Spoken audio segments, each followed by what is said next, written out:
Alrighty, so if you're sorting for big versus small, hard versus easy, by the way, it's the same thing, right? Big versus small. Well, small's easy, Mr. 20. Big's hard, rightio. You're crowding out where you could have yum. So the other day, Victoria goes to the family event. Most of the family has their birthdays in the month of August, so they all get together and have a dinner together. And so they go to this Thai joint, and one of the new members of the family's there, and she's from Vietnam, and she offers to take care of the ordering, right? So they order up a whole bunch of different things to be shared and all that good stuff. And here's what's really cool. How many different kinds of yum can you stand in a meal? Write that down. I mean, how many different kinds of yum can you stand in a day? Because as far as I'm concerned, I read scripture, I study it way differently than most people do. This is one of the things that brought me back to Neville. And it's like, give us today our daily bread. See, I noticed the big win is like, oh my God, I've got enough to last for the next 4 generations. I mean, I'll never starve. Give us today our daily bread. I know it doesn't sound nearly as sexy, but what do you want to have? When do you want to have fun? You want to have fun today, don't you? You want to enjoy something today, don't you? Now here's the fun thing. I'm not making a podcast someday. I'm not making one big recording to solve all the world's problems. I'm dancing with you today to invite you to different possibilities. So I'm making this recording for the Joseph Goddard Power Pack or Joseph Goddard to the Max, something like that. I haven't decided what to call it yet. But I think I'm almost done. I thought I was done, but I had something else that show up. And part of it was this. When you get stuck in this war of big versus small, that automatically puts you in a second war of easy versus hard. And when you've got 2 wars going on, you don't have much time or space for yum.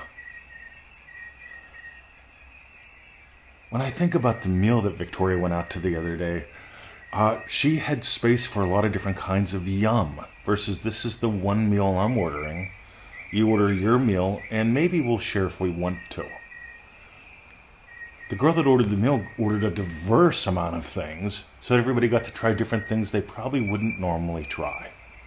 See, I find that cool.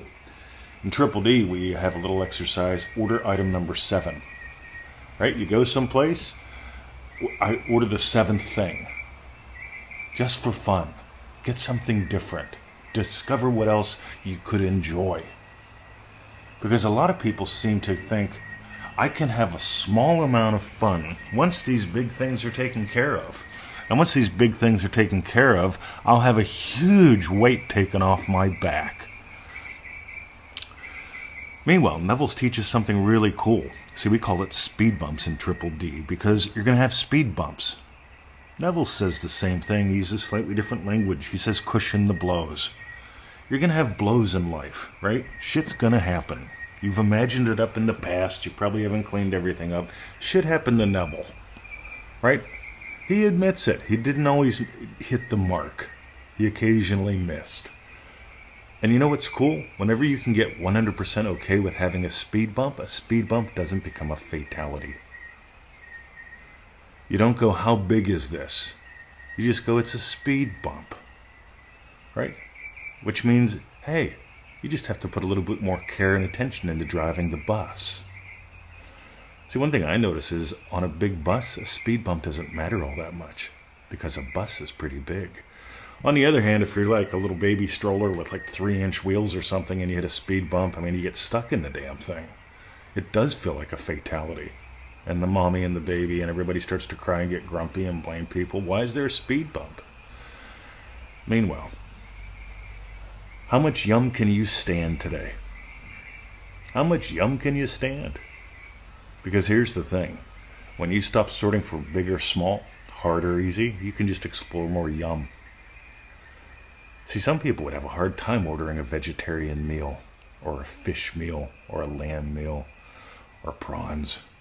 But, when you have the opportunity, and somebody else goes, hey, let me take care of it all, so you have a really yummy variety of sauces and spices and textures and flavors. We'll make sure the veggies are taken care of, and same with the fleshitarians. So, If you got gold today, here's what I want you to do. I want you to start noticing, where else do you want yum? And I want you to build that into your life every day. I'd suggest doing the Joseph Goddard the way we teach it. We made it up, so you might as well do it our way. Meanwhile, stay tuned. Joseph Goddard to the max. Joseph Goddard Power Pack to the max, whatever we call it. That's coming soon. I'm just having a lot of fun putting that together, because here's the deal, guys. If you add things in and you leave things out, bread doesn't become bread, right? If you add things in or you leave things out, coffee becomes a hot glass of hot water with cat shit in it. Don't do that. Follow the formula. If you got gold today, where shall I send you? How about manifestingmasterycourse.com? 90-day program, $97. That's like $1 a day. Go read a couple thousand success stories. We've got them all through the Law of Attraction by Neville Goddard group. We've got about 2,000 or so tagged. They just let us start tagging them about 2 years ago. We send one out pretty much with almost every email every day. Why? Because it works. It takes about 15 minutes a day. You got that much, don't you? Are you going to invest it? That's the thing. Because you could have a yummy time with us, manifestingmasterycourse.com. Or you could start sorting out which method will give me the big win that I want today to solve all my problems forever. manifestingmasterycourse.com. Have a great day. This is the voice of Mr. 2020 coming to you live from Melbourne, Australia. All rights reserved in all media, and don't you just love them birds? Listen to that kookaburra. I hope you can hear them. I love their laughter. Just like I love yours. See, that's a yummy one for me. Your success stories. That's why we have you send the updates. See ya.